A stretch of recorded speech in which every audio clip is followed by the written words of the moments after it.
Coach, so many good things to talk about tonight. Let's start with your defense. You held the best three-point percentage team to just 31% tonight, and Paul George to single digits. How did you accomplish that? I say the same thing every time. Our defense has gotten better. Our guys are playing harder. They're trusting each other a little bit more. But it's always a combination, right? It always is. You play better, and then they've got to miss shots. And they had some really makeable threes and missed them, particularly in the first half.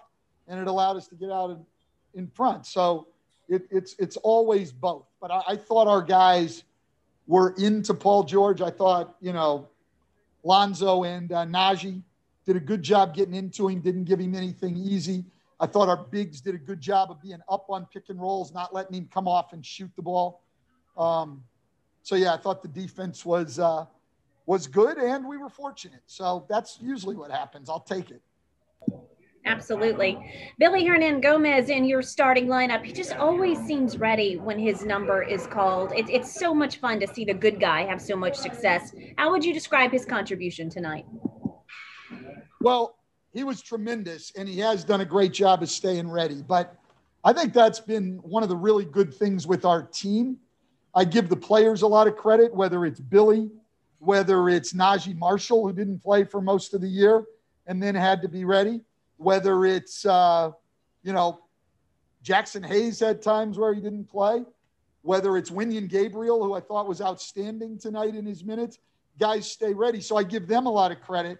I also give our coaches a lot of credit. I mean, they're out there with those guys every day, playing before games, playing in the practice gym, working to keep those guys ready. Teresa Weatherspoon, Rex Walters, Beno Udrih, Corey Brewer, Darnell Lazar, those guys they're with those guys every day, not only coaching them, but encouraging them and everything else. And with their work and the players' work ethic, guys have stayed ready. We really haven't had to call on somebody this year and they weren't ready to play. So that's been a really, really good thing. And Billy's obviously been one that has stood out in that regard today after the game. Everybody was really happy for Wenyen because this was his first real, shot in an important game, and he came up big. So, yeah, I'm really, really happy for those players and really happy with our coaching staff keeping guys ready.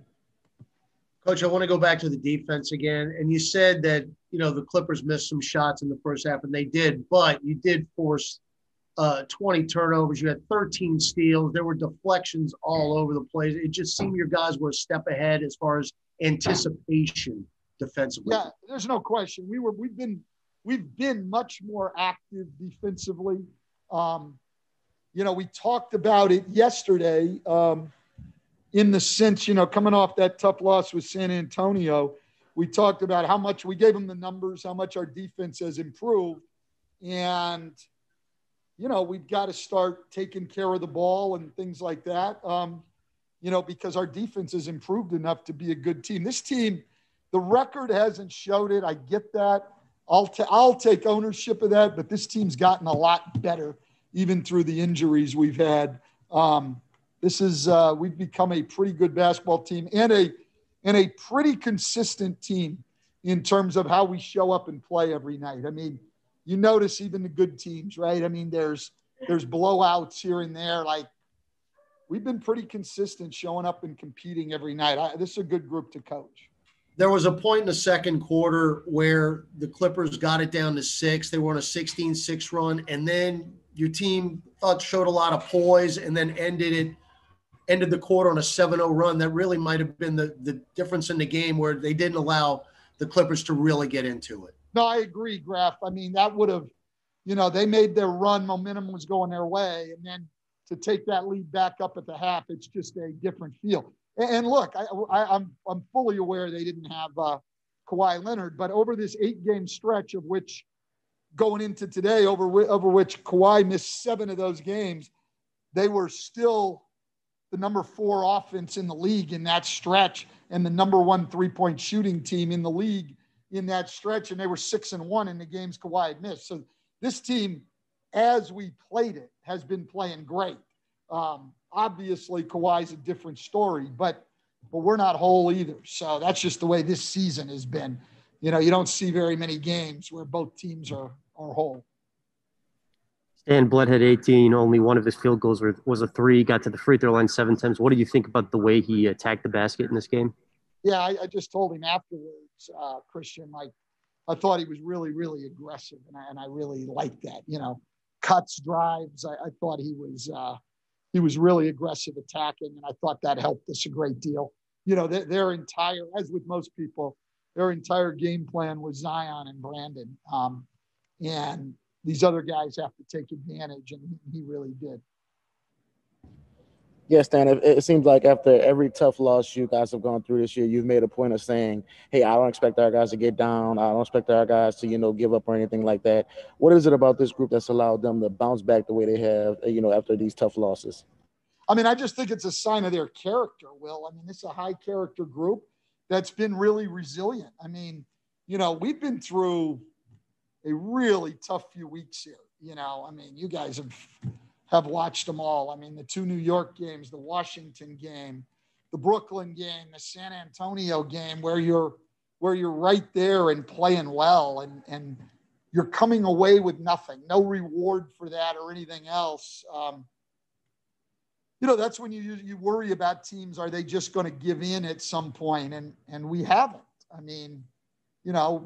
So I give this group a lot of credit. I'm proud of the way they come out and approach it from night to night, and they keep working to get better. We were talking in the fourth quarter tonight, and we were talking about closing out the game, and I'm looking around, and I've got nobody over 23 sitting in the huddle when I'm talking about being a solid team and closing out the game. I'm like, wow, okay. This isn't like I said, our veteran, and I was kidding them at the end of the timeout. I said, a veteran group like this should be able to close this out.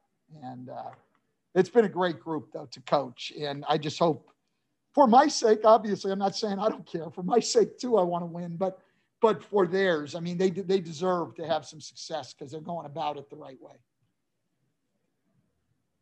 So, Stan, on that note, does it kind of make you optimistic for as you go forward with this? I know it's been a rough couple of weeks and the season's not over, et cetera, but does it leave you with a little bit of a sense of optimism that maybe, a lot of people probably don't have right now? I just, what? I have a confidence that our group will come ready to play. They'll prepare themselves to play, and they'll go out and play. So, yeah, I think things, I'm